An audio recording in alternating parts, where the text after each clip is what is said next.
ادگوتاره که دا کد مال پر بادینان میدیا دا بالاف کریه ایمان عبدالرزاق آمدی اندام جواتا سرکردتیا ایکتیا نشیمانیا کردستانت بیجید بشیب دومای هاتنا هل بجارتنان و واورتنا دستبکی یا دنگان وسا خویاد بیت هیچ لاینکی مافوشیانن پکینان حکومتا نویا عراقی نینن.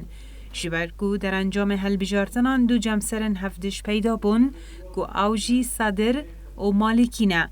ادگوتا را خدا ایمان آمدی که هفدم ایک جبر بجرن سرکفتی بو پارلمان عراق دویشید بشتی سال 2003 هر ایک جه صدر و مالکی اگرن سرکین گرفت و قیرانن عراق بون و بردام حولا جناف برنا هفدو دایه. لورانه اب صناعی وان دو لایانان باوری هفدو هبید و بشن پیک و حکومتانوی عراق پیک بینن. بشوهی که حکومت ببیت سیوانا خروکرنا خلق و بکاتا و لایان سیاسی عراق بگشتی.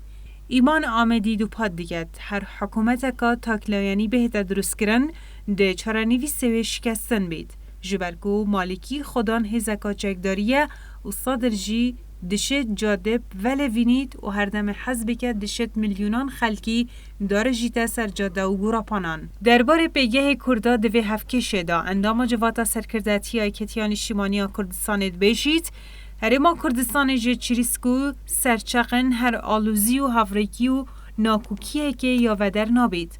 لورای گرنگ دوی قناقی دا کرد به جیرانه یاریه بکن اولاین کردی بشن اکرزیا خول بغدا بپارزن. یا درست اوه حتی لاین شیعه خورک نیخن اول سر آراسته که کوک نبن کرد جاوره بن و نکف نشر بارو باندو را هیچ جم سرکی. جبرکو در انجام لسکرنت باش نابن.